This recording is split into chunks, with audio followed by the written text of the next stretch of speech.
Na-inlove na po ba kayo, Father? Alam niyo po, si Father Kaloy, bago siya pumasok ng seminaryo, nagka-jowa po yan. Me and my jowa. Yes. Ano tawag? Wah! FAQs, Father answers questions. Okay lang po bang magka-crush ako sa isang seminarista? Malaking kasalanan po ba ito sa Diyos kung ako ang magiging dahilan upang hindi siya matuloy sa pagpapari? Naalala ko tuloy, no, yung isang estudyante, hindi siya nakapag-aral. Kaya ang inilagay niya lahat doon sa mga questions na hindi niya alam ang sagot, nilagay niya magmahal. Eh nung chinecheck na nung teacher, bakit puro magmahal? Mukhang marami siyang hindi alam na sagot, no? Tinawag siya, bakit ganito sagot mo? Puro magmahal? Sabi nung estudyante, ma'am, kailan po ba naging mali ang magmahal? Alam niyo yung mga hinuhubog na pare, tayong mga pare, no?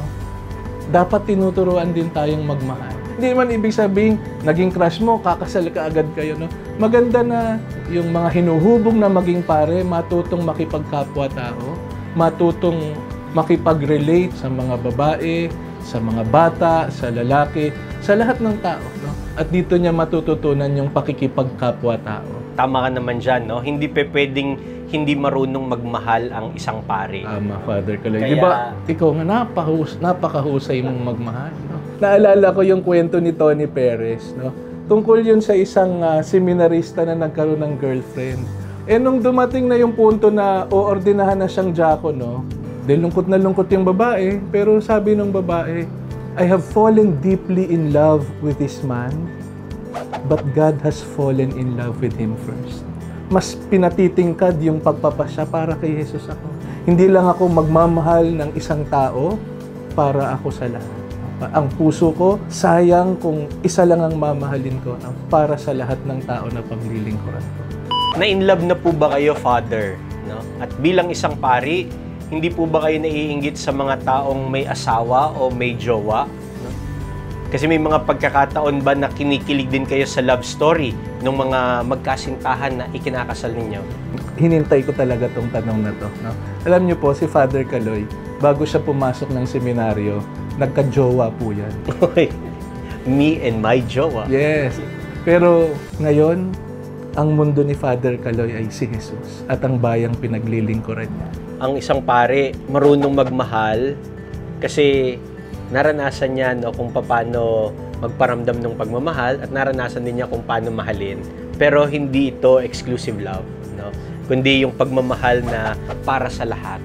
At yan yung tinuturo din sa atin ni Jesus, di ba? Naalala ko si Pedro, bago siya atasan ni Jesus na paglingkuran yung kanyang kawan, yung paglingkuran, pakainin yung kanyang mga tupa, ano yung tanong ni Jesus? Do you love me?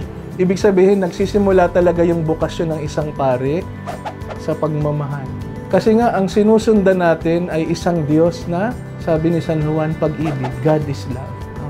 Kaya, tamang-tama dyan yung sabi ng Jesuit na si Father Pedro Arupe. Fall in love with God and it will decide everything. Kaya nga, yung pag-ibig ng pare sa Diyos, ang pinagbubukalan ng pag-ibig niya sa kawan na pinaglilingkuran niya. Kahit nga yung pagmamahal ni Pedro, yung pagmamahal na nagtataksil, yung pagmamahal na sumasablay, si Pedro hali ng sablayan. No? Pero sabi niya, Panginoon, nalalaman mo ang lahat, you know everything, you know well that I love you. And that is the first vocation of a priest. At walang katuturan yung pagiging pari natin kung hindi tayo marunong magmahal. Normal lang po ba na magka-crush ako sa kura paroko namin?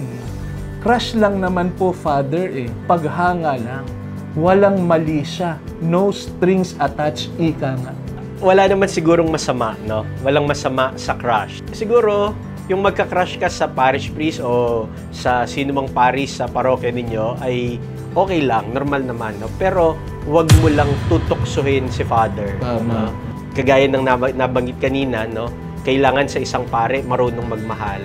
At ganoon din naman, no, kailangan ng pare ng mga kaibigan, kailangan ng mga pare ng mga tao na magtuturo sa kanya kung paano magmahal.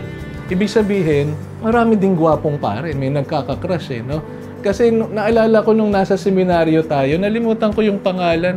Yung bigla siyang nag-impake ng gamit, tapos uuwi na raw siya. Sabi niya, sayang ang kapugian ko kung magpapari lang ako. No? Ano ibig sabihin niya? Pangit tayong mga pare. No? Naalala ko tuloy nung ambag, no? Bakit pag ikaw yung kinukunan ng camera, yung mukha mo yung tinututukan? Nakafocus. Pag ako, whole body, no? Whole body. Ibig sabihin, wala bang nagkakagusto sa akin? Tanong nung isa, meron po akong gustong ligawan na ka-groupmate ko sa religious org namin na dito sa UST. Kaso nahihiya po ako. Kaninong santo po ako pwedeng magdasal at humingi ng tulong? Kung talagang hindi ka nagugustuhan, mag-litany of the saints ka siguro. No? Tawagin mo lahat ng santo. No? Sino-sino pwede nating tawagan? Ay ba, mahal na birhen. Di ba? Ang mahal na birhen, talagang nagtuturo sa atin yan kung paano magmahal. No? Yung magandang larawan nga ng pagmamahal ng mahal na birhen, no? Ayan, nakatindig sa paanan ng krus. Sabi ni Bishop Ambo, hindi lang nakatayo, nakatindig. Kasi diyan galing yung salitang paninindigan. Ang tunay na pagmamahal, naninindigan hanggang sa paanan ng krus. Sabi ni Fulton Sheen, in the supreme crisis of the history of salvation, at the foot of the cross, the last man standing was a woman. At yan yung pagmamahal ni Maria. No? Kaya isa siya sa nagtuturo sa ating magmahal. No? Pwede din, Father Jack, na magdasal kay Saint Joseph. Ngayon pa naman, Year of Saint Joseph. Tama. Kung ikaw naghahanap ka ng isang taong mamahalin mo at magmamahal sa'yo, tamang-tamang magdasal kay San Jose. No? Kasi siya yung larawan at halimbawa ng isang taong nagmahal ng tapat, no? At nagmahal na hindi nangiiwan. At yung pagmamahal ni San Jose, yung pagmamahal na puro at dalisay. No? Si San Juan din, no? Si San Juan. Napakaganda ng larawan ni San Juan. Paano sinalarawan si San Juan sa huling hapunan in the Last Supper? Nakahilig sa puso ni Jesus. Kaya nga, yun daw, John the beloved disciple, napakaganda ng pagtatagalog ni Bishop Sok. Sabi niya, ang Tagalog ng beloved disciple, tapat na alagad. Kasi itinapat niya yung kanyang puso, yung kanyang pandinig ng puso niya sa pagtibok ng puso ni Jesus. Kaya si San Juan, tinuturuan tayo kung paano totoong magmahal.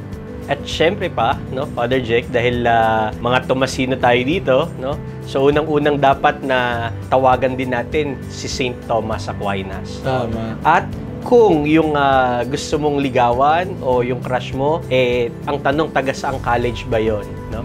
So tingnan natin sino ba yung mga patron saint nung college na yon, kung saan kabilang yung crush mo, no?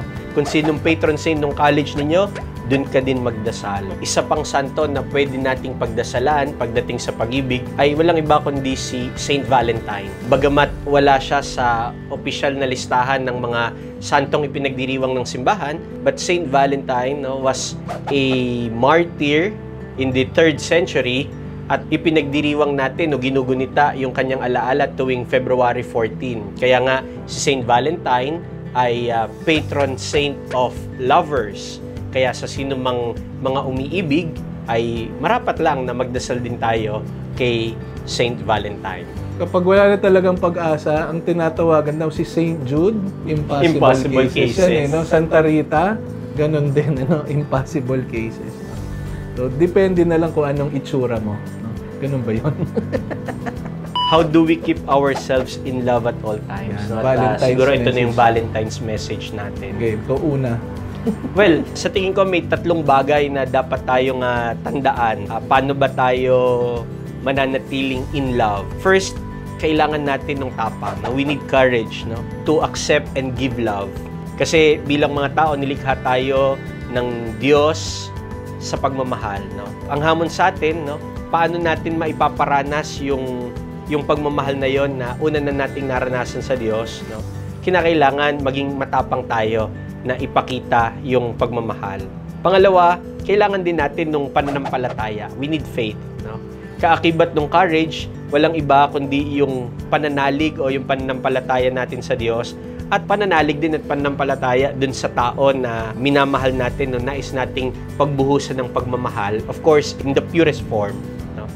And lastly, to keep ourselves in love all times, we must be free, no? We must be free. Malaya.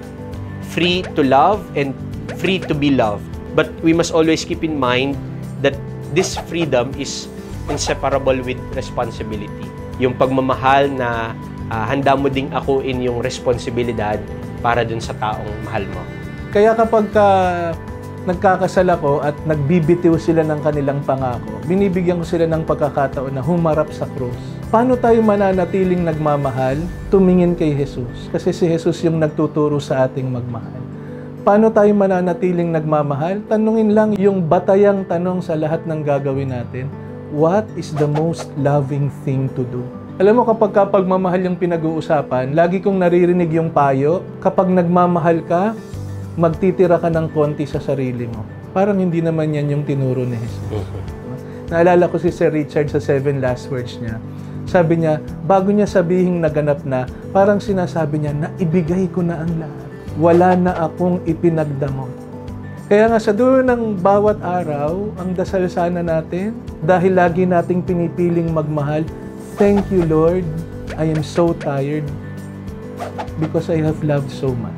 Sa pag-ibig, hindi tayo nalulugi. Sa pag-ibig, hindi tayo nababawasan. Sabi nga ng mga bata, love is something that you give it away, and it comes right back to you. And we do not lose something when we give it to someone you love. So, tatandaan natin yan, ha? We do not lose something, no, when we give it to someone we love.